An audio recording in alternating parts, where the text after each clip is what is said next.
महाकाल, वो रहस्य जो हर रात और गहरा हो जाता है। उस रात महाकाल मंदिर के गर्भगृह में कुछ ऐसा हुआ जिसे देख पुजारियों के चेहरे से रक्त तक सूख गया। और तभी महाकाल की ज्योति अचानक मंद पड़ने लगी। रात का तीसरा प्रहर पूरा उज्जैन सो रहा था, लेकिन महाकाल जाग रहे थे। मंदिर के ऊंचे ऊंचे द्वार अंधेरे में खामोश खड़े थे, मानो सदियों से किसी अनजान राज की पहरेदारी कर रहे हों। दूर कहीं श्मशान में चिता की आग जल रही थी और हवा में भस्म की गंध खुली हुई थी। मंदिर के भीतर जलता दीपक सहमकर टिमटिमा रहा था, जैसे किसी अदृश्य शक्ति की उपस्थिति को महसूस कर रहा हो। महाकाल मंदिर के मुख्य पुजारी ने जैसे ही गर्भगृह में कदम रखा, उनका दिल एक अजीब से भय से भर गया। शिवलिंग के चारों ओर एक रहस्यमयी ऊर्जा घूम रही थी और वातावरण में एक ऐसा कंपन था जैसे वहां कोई और भी मौजूद हो। तभी मंदिर के बाहर खड़े एक वृद्ध संत ने धीरे से कहा, आज फिर कोई राजपुरुष यहां रात बिताने की भूल कर बैठा है। राजा और राजमंत्री, सदियों से कोई भी इस मंदिर में रात नहीं बिता पाया था। जो भी रुका वह या तो जीवित नहीं बचा या फिर ऐसा गया कि फिर कभी पहले जैसा नहीं रहा। लेकिन क्यों? क्या इसके पीछे कोई श्राप था? क्या स्वयं महाकाल ने यह नियम बना दिया था? या फिर इसके पीछे कोई ऐसा रहस्य था जिसे दुनिया से छिपाया गया था? इसी मंदिर में हर रात चिता की भस्म से महाकाल की आरती होती थी, जहां देवता और प्रेतात्माएं एक साथ उपस्थित होते थे। इस आरती के दौरान कुछ ऐसा घटता था जो किसी साधारण व्यक्ति के देखने योग्य नहीं था। कहा जाता था कि जो कोई इसे देखने की कोशिश करता वह फिर इस संसार में नहीं रह पाता। और फिर था श्री नागचंद्रेश्वर मंदिर, जो साल में सिर्फ एक रात खुलता था। उस मूर्ति की आंखों में ऐसी दिव्यता थी कि जो भी गहराई से देखता उसकी चेतना विलुप्त होने लगती।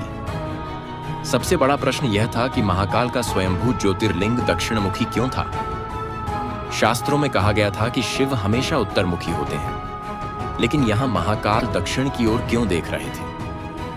और उससे भी अधिक रहस्यमयी, जुना महाकाल मंदिर में भगवान को मदिरा क्यों चढ़ाई जाती थी?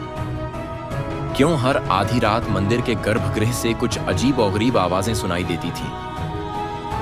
कौन था वह भक्त जो हर अमावस्या को आता था और सुबह गायब हो जाता था? इन सारे सवालों के जवाब हमें सिर्फ एक ही स्थान पर मिल सकते थे, महाकाल के गर्भगृह में, उस अंधेरे में जहां काल का सामना स्वयं मृत्यु से होता है। आज हम इन सारे रहस्यों की परतें एक एक करके हटाएंगे। लेकिन याद रखना, महाकाल की कथा सुनना आसान है, पर इसे समझना उतना ही कठिन, क्योंकि यह सिर्फ एक मंदिर नहीं, यह काल के अंत का द्वार है। तो चलिए शुरू करते हैं। नंबर 1, क्यों कोई राजा या राजमंत्री यहां रात नहीं बिता सकता था? इसका कारण है, प्राचीन काल में उज्जैन के एक शक्तिशाली राजा ने यह चुनौती ली कि वह महाकाल मंदिर में पूरी रात बिताएगा। उसने पुजारियों की चेतावनियों को नजरअंदाज किया और गर्भगृह के पास रुकने का फैसला किया। जैसे जैसे रात बढ़ी, मंदिर में अजीब घटनाएं होने लगीं। आधी रात को शिवलिंग से एक रहस्यमयी प्रकाश निकलने लगा और पूरे मंदिर में एक अजीब सी ध्वनि गूंजने लगी। राजा ने भयभीत होकर भागने की कोशिश की, लेकिन सुबह होते होते वह पागल हो चुका था।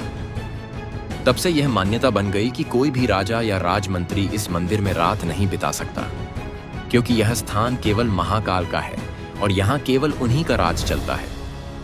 नंबर 2, आखिर क्यों चिता की भस्म से महाकाल की आरती की जाती है? इसका कारण है महाकाल मंदिर की सबसे अनोखी परंपरा, चिता भस्म से आरती। यह सुनकर ही रोंगटे खड़े हो जाते हैं कि भगवान शिव को जलती हुई चिताओं की भस्म अर्पित की जाती है। इस परंपरा के पीछे एक गूढ़ कथा है। कहते हैं कि एक बार उज्जैन में महामारी फैली थी, चारों ओर मृत्यु का तांडव था। तब एक महान तांत्रिक ने महाकाल की उपासना की और उत्तर मिला, मुझे चिता की भस्म से प्रसन्न करो, तभी यह महामारी रुकेगी। तभी से यह परंपरा शुरू हुई। मान्यता है कि इस आरती में देवता और अदृश्य शक्तियां स्वयं उपस्थित होती हैं। कई लोगों ने यह अनुभव किया कि आरती के दौरान किसी अदृश्य शक्ति की हलचल होती है, जैसे कोई वहां सच में खड़ा हो।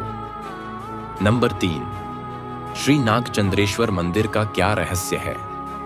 महाकाल मंदिर के ऊपर स्थित नागचंद्रेश्वर मंदिर साल में सिर्फ एक दिन, नाग पंचमी के दिन खुलता है। इसका कारण आज भी रहस्य बना हुआ है। कहा जाता है कि यहाँ स्वयं नागराज वासुकी शिव की पूजा करने आते हैं। कई पुजारियों ने अनुभव किया है कि जब यह मंदिर खुलता है तो उसमें से एक अद्भुत ऊर्जा निकलती है। जो भी व्यक्ति इस मूर्ति को गहराई से देखता, उसकी चेतना डगमगाने लगती थी। शायद इसीलिए इस मंदिर को साल में केवल एक दिन खोला जाता है। नंबर 4, आखिर महाकाल का स्वयंभू ज्योतिर्लिंग दक्षिणमुखी क्यों है?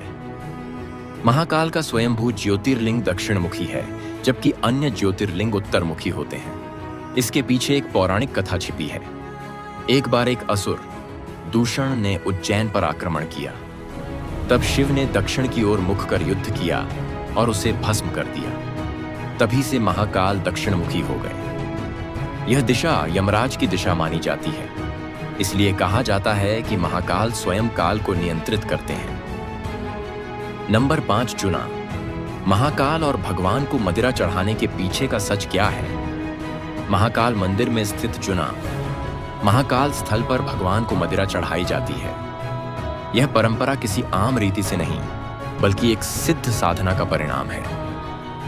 कहते हैं कि एक महान तांत्रिक ने भैरव साधना की थी, जिसमें भगवान शिव को मदिरा अर्पित की गई। भगवान शिव ने इसे स्वीकार कर लिया और तब से यह परंपरा चली आ रही है। मदिरा अर्पित करने के बाद वह पात्र खाली हो जाता था। कोई नहीं जानता कि यह मदिरा कहां चली जाती है। शायद यह स्वयं महाकाल की लीला थी। नंबर 6, रहस्यमयी भक्त, जो हर अमावस्या को आता था और सुबह गायब हो जाता था। हर अमावस्या की रात एक अनजान साधु मंदिर में आता और सुबह होते ही गायब हो जाता। कई पुजारियों ने उसे देखा, लेकिन कोई भी उसके बारे में कुछ नहीं जानता था। एक बार एक पुजारी ने उसकी परछाई देखने की कोशिश की, लेकिन वह व्यक्ति बिना परछाई का था। अंतिम सत्य, महाकाल मंदिर सिर्फ एक मंदिर नहीं, काल का प्रवेश द्वार है। इन सारे रहस्यों को जोड़ने के बाद एक बात तो स्पष्ट थी, महाकाल मंदिर केवल एक धार्मिक स्थल नहीं, बल्कि स्वयं काल का द्वार था।